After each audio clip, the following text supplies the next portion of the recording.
Bismillahirrahmanirrahim. Assalamualaikum warahmatullahi wabarakatuh. Alhamdulillah wassalatu wassalamu ala Rasulillah wala haula wala quwata illa billah. Rabbi shrah li sadri wa yassir li amri wahlul 'uqdatam min lisani yafqahu qawli. Subhanaka la ilma lana illa ma 'allamtana innaka antal alimul hakim. Wa qala Allah ta'ala fil Qur'anil Karim, a'udzu billahi minasyaitonir rajim. Ya ayyuhalladzina amanu taqullaha haqqa tuqatih wa la tamutunna illa wa antum muslimun. Shadaqallahul azim wa sadaqa rasuluhun nabiyul karim wa nahnu ala dzalika minasyahidin walhamdulillahi rabbil alamin. Pemirsa Ummatan TV yang dirahmati Allah Subhanahu wa taala, alhamdulillah puji serta syukur senantiasa kita panjatkan kehadirat Allah Subhanahu wa taala, tentunya atas segala limpahan nikmat yang Allah berikan kepada kita sehingga kita masih dimampukan untuk bisa menjalani aktivitas kehidupan kita dalam rangka menjalankan ibadah kepada Allah Subhanahu wa taala. Salawat dan salam tidak lupa kita selalu sampaikan kepada uswah hasanah kita, teladan kita, yaitu Nabi Muhammad SAW, juga keluarganya, para sahabatnya, serta umatnya yang istiqomah di dalam mengamalkan sunnah-sunnahnya. Amin ya rabbal alamin. Pemirsa Matan TV yang dirahmati Allah Subhanahu wa taala, di kesempatan yang berbahagia ini kami ingin menyampaikan satu tema yang menarik, yaitu dahsyatnya ibadah sholat. Karena kita tahu bahwa sholat adalah salah satu ibadah yang diperintahkan oleh Allah Subhanahu wa taala yang prosesnya sangat istimewa. Karena turunnya perintah sholat, Allah Subhanahu wa taala secara langsung memanggil Nabi kita Muhammad SAW untuk menghadap kepada Allah Subhanahu wa taala, yang kemudian disitulah terjadi perintah untuk kita melaksanakan sholat. Dan betapa sholat itu adalah satu kekuatan yang di dalam Al-Quran, bahwa kekuatan sholat itu akan bisa mencegah perbuatan keji dan mungkar. Sebagaimana Allah Subhanahu wa taala firmankan, wa aqimis shalah inna sholata tanha 'anil fahsya'i wal munkar. Dan dirikanlah sholat, sesungguhnya sholat dapat mencegah perbuatan keji dan mungkar. Pemirsa yang dirahmati Allah Subhanahu wa taala, kalau kita perhatikan bagaimana umat Islam bangsa Indonesia, yang kalau kita lihat umat Islam bangsa Indonesia adalah salah satu umat Islam terbesar di dunia. Bahkan kalau kita melihat ya, ibadah ritual, termasuk di dalamnya adalah ibadah sholat, adalah salah satu ibadah yang juga begitu banyak dilakukan oleh sebagian besar umat Islam. Kita bisa melihat betapa masjid dan mushola kita penuh dengan jamaah untuk melaksanakan sholat sebagai bentuk tentunya peribadatan atau bentuk ibadah kita kepada Allah Subhanahu wa taala. Tapi secara realitas kita akan bisa melihat bahwa sholat yang dilakukan oleh sebagian besar umat Islam bangsa Indonesia, faktanya masih belum mampu menjadi sarana untuk mencegah perbuatan keji dan mungkar. Kita bisa melihat fenomena yang nyata dalam kehidupan kita, ya. Umat Islam yang sudah mampu melaksanakan sholat tapi belum mampu meninggalkan maksiat, sehingga sholat tetap berjalan tapi maksiat juga tetap berjalan. Apalagi kalau kita saksikan fenomena yang cukup memprihatinkan, bagaimana kemaksiatan yang terjadi yang sebagian besar dilakukan oleh umat Islam, terutama generasi muda umat Islam, yang kita bisa saksikan mereka tidak sedikit yang tergelincir melakukan perbuatan-perbuatan dosa, perbuatan-perbuatan maksiat dikarenakan tuntutan dari syahwatnya, sehingga fenomena ini cukup memprihatinkan. Yang seharusnya bahwa sholat itu mampu mencegah perbuatan keji dan mungkar, tapi realitasnya justru tidak berpengaruh dalam kehidupan kesehariannya. Pemirsa Umatan TV yang dirahmati oleh Allah Subhanahu wa taala.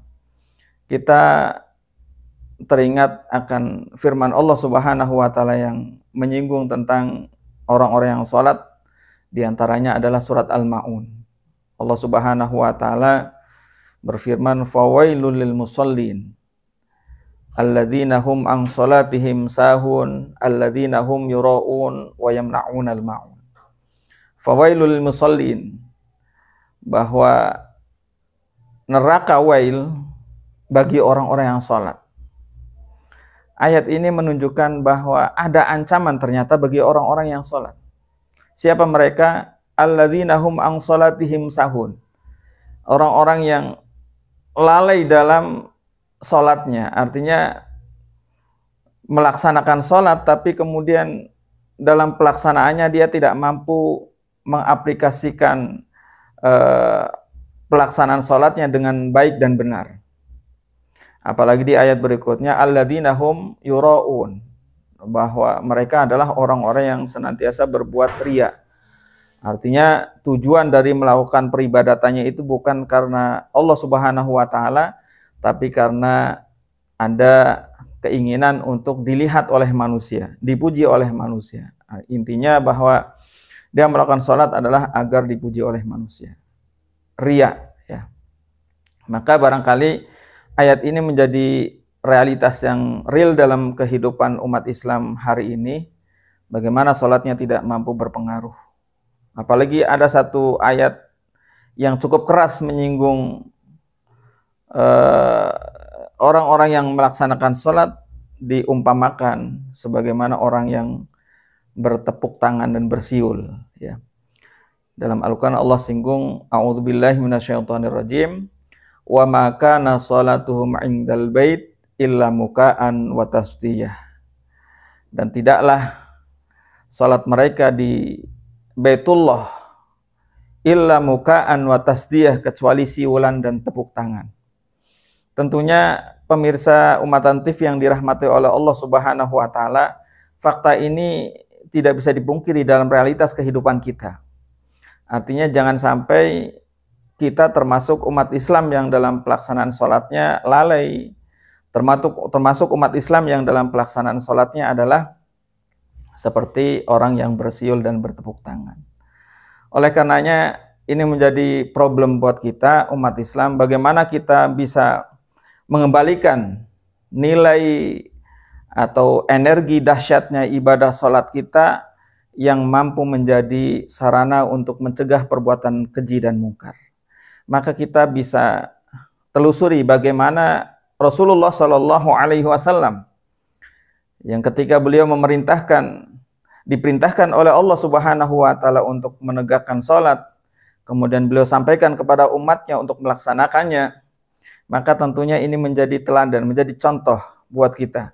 Apa yang dilakukan oleh Rasulullah dan umatnya, apa yang dilakukan oleh Rasulullah Shallallahu Alaihi Wasallam dan para sahabatnya, sehingga salat mereka mampu menjadi kekuatan untuk merubah keadaan. Kita bisa melihat bagaimana perubahan ketika terjadinya perintah salat. Maka dalam catatan sejarah, ya, setelah turunnya perintah salat, maka ada perubahan-perubahan yang sangat signifikan yang dialami oleh Rasulullah Shallallahu Alaihi Wasallam dan umatnya, yaitu perubahan menuju kepada kebaikan, perubahan menuju kepada peradaban Islam, yang kemudian kita bisa melihat setelah peristiwa Isra Mi'raj Nabi Muhammad SAW, maka ini menjadi pembuka, ya, atau kunci menuju terbukanya kota Madinah, yang kemudian di sanalah Rasulullah SAW mampu menerapkan prinsip-prinsip sholat untuk menjadi kekuatan untuk mencegah perbuatan keji dan mungkar. Maka pemirsa Umatan TV yang dirahmati oleh Allah Subhanahu wa taala, kita bisa melihat bahwa landasan yang pertama yang harus menjadi dasar dalam pelaksanaan peribadatan sholat kita kepada Allah Subhanahu wa taala yang ditanamkan oleh Rasulullah Shallallahu Alaihi Wasallam adalah keyakinan, adalah imannya kepada Allah Subhanahu wa taala, akidah tauhidnya yang menjadi dasar, menjadi prinsip melandasi pelaksanaan ibadah salatnya kepada Allah Subhanahu wa taala, yang pada akhirnya ini menjadi satu kekuatan yang akan menjadi energi untuk mencegah perbuatan keji dan mungkar. Apa yang dimaksud dengan akidah? Akidah adalah keyakinan atau iman. Imannya kepada Allah Subhanahu wa taala mampu terwujud dalam kehidupannya sebagaimana Allah Subhanahu wa taala firmankan dalam Al-Quran bagaimana merealisasikan imannya kepada Allah, yaitu di dalam Al-Quran surat An-Nas. A'udzubillahi minasyaitonirrajim. Bismillahirrahmanirrahim. Qul a'udzu birabbin nas, malikin nas, ilahin nas. Keyakinan yang dibangun oleh umat Islam, yang diajarkan oleh Rasulullah Sallallahu Alaihi Wasallam adalah meyakini eksistensi Allah sebagai Rabb, Malik dan Ilah. Artinya meyakini Allah sebagai pencipta, meyakini Allah sebagai pemberi rizki, meyakini Allah sebagai pemelihara, meyakini Allah sebagai pelindung, meyakini Allah sebagai pendidik, meyakini Allah sebagai pemilik dari seluruh makhluk yang ada yang Allah ciptakan. Keyakinan ini harus tertanam dalam jiwa setiap mukmin dalam mentauhidkan Allah Subhanahu wa taala. Yang kedua adalah meyakini bahwa Allah satu-satunya raja, satu-satunya penguasa yang harus kita taati dalam seluruh kekuasaan Allah Subhanahu wa taala, baik di langit maupun di bumi. Ya, karena pada hakikatnya kekuasaan Allah Subhanahu wa taala adalah meliputi seluruh alam semesta, seluruh makhluk yang diciptakan oleh Allah Subhanahu wa taala, maka berada di dalam kekuasaan Allah Subhanahu wa taala. Keyakinan kita harus sampai menyentuh bahwa Allah adalah satu-satunya penguasa mulkus samawati wal ard. Sehingga ketika kita menjalankan atau mentaati ya terhadap kekuasaan Allah Subhanahu wa taala, termasuk juga di dalam kehidupan kita di dunia ini. Yang terakhir, pemirsa Umatan TV yang dirahmati oleh Allah Subhanahu wa taala, landasan kita di dalam melaksanakan ibadah kepada Allah Subhanahu wa taala adalah meyakini eksistensi Allah sebagai ilah. Artinya apa? Kita yakin bahwa Allah adalah satu-satunya zat yang harus kita tuju, satu-satunya zat yang harus kita ibadahi, yang kita pinta, yang kita maksud. Kita sadar bahwa kita semuanya adalah sumbernya dari Allah dan pasti akan kembali kepada Allah Subhanahu wa taala, sehingga tidak ada peribadatan yang kita lakukan kecuali beribadah hanya kepada Allah Subhanahu wa taala. Wa ma umiru illa liya'budullah mukhlishina lahuddin. Yang kedua, pemirsa Umatan TV yang dirahmati oleh Allah Subhanahu wa taala, landasan agar salat kita mampu menjadi sarana untuk mencegah perbuatan keji dan mungkar adalah syariah. Syariat Allah Subhanahu wa taala ini yang mesti harus kita jalani dalam kehidupan kita. Dan syariah ini termasuk di dalamnya adalah meliputi ya tata cara kita di dalam pelaksanaan salat. Bahkan Rasulullah Shallallahu Alaihi Wasallam juga menyampaikan di dalam hadisnya, "Sallu kama ra'aitumuni usolli." Salatlah kalian sebagaimana kalian melihat aku salat. Artinya bahwa di dalam pelaksanaan salat itu ada sarana, ada tata cara yang mesti harus kita lakukan, kaifiyahnya sebagaimana yang dilakukan oleh Rasulullah Shallallahu Alaihi Wasallam. Sehingga di dalam salat ada syarat rukun yang mesti harus kita pahami, yang mesti harus kita aplikasikan dalam pelaksanaan salat. Sehingga salat ini adalah sebagaimana salat yang diperintahkan oleh Rasulullah Shallallahu Alaihi Wasallam. Dan di dalam salat ini juga ada satu pelajaran yang berharga buat kita, bahwa salat ini adalah satu gambaran, satu simbol ya bentuk pengabdian seorang hamba kepada Allah Subhanahu wa taala, di mana miniatur salat itu menunjukkan ya aplikasi ibadah kita kepada Allah Subhanahu wa taala. Ya. Di mana salat itu ada imam yang berfungsi, dia menjadi pemimpin dalam pelaksanaan salat, sehingga apa yang dilakukan oleh imam harus diikuti oleh makmum. Ya, ketika imam takbir maka makmum pun takbir. Ketika imam ruku sujud maka makmum pun ikut ruku dan sujud. Artinya dalam pelaksanaan salat bukan hanya secara ritual adalah pelaksanaan peribadatan personal individu, tapi dalam pelaksanaan sholat ada sebuah gambaran bahwa sholat ini adalah satu ibadah yang dilakukan secara berjamaah. Pemirsa Matan TV yang dirahmati Allah Subhanahu wa taala, yang terakhir, landasan untuk bisa menjadikan sholat kita menjadi kekuatan atau sarana untuk mencegah perbuatan keji dan mungkar adalah kita bersatu di dalam tali agama Allah Subhanahu wa taala atau berjamaah. Allah Subhanahu wa taala perintahkan kita di dalam Al-Qur'an, wa'tasimu bihablillahi jami'an wa la tafarraqu. Berpegang teguhlah kalian bihablillah, dengan tali agama Allah Subhanahu wa taala, jami'ah, secara bersama-sama. Wala tafarraqu, dan janganlah kalian bercerai-berai. Nah, ayat ini menunjukkan bahwa ibadah adalah salah satu proses pengabdian kita kepada Allah Subhanahu wa taala yang merupakan ibadah jama'i, ya. Salat kita yang kita lakukan adalah salah satu ritual yang mesti teraplikasi secara jamaah, ya. Karena di dalam jamaah ini ada peranan saling memberikan nasihat. Di dalam jamaah maka ada seorang imam yang mesti harus kita teladani, yang harus kita ikuti dalam pelaksanaan sholat kita. Bahkan kemudian di dalam jamaah ketika seorang imam salah dalam memimpin sholatnya, maka ada kewajiban seorang makmum untuk mengingatkan kekeliruan yang terjadi dalam pelaksanaan sholatnya. Pemirsa yang dirahmati oleh Allah Subhanahu wa taala, 3 landasan inilah yang insya Allah akan menjadi landasan, menjadi dasar agar ibadah sholat kita menjadi sarana untuk mencegah perbuatan keji dan mungkar. Pertama adalah akidah kita, tauhid kita kepada Allah Subhanahu wa taala. Yang kedua adalah ketaatan kita terhadap syariat yang diturunkan Allah Subhanahu wa taala. Yang ketiga adalah jamaah. Jamaah adalah satu gambaran bahwa umat Islam itu tidak boleh bercerai-berai. Umat Islam itu harus bersatu. Maka dalam jamaah itu ada keberkahan yang Allah turunkan. Di dalam jamaah itu ada rahmat Allah Subhanahu wa taala.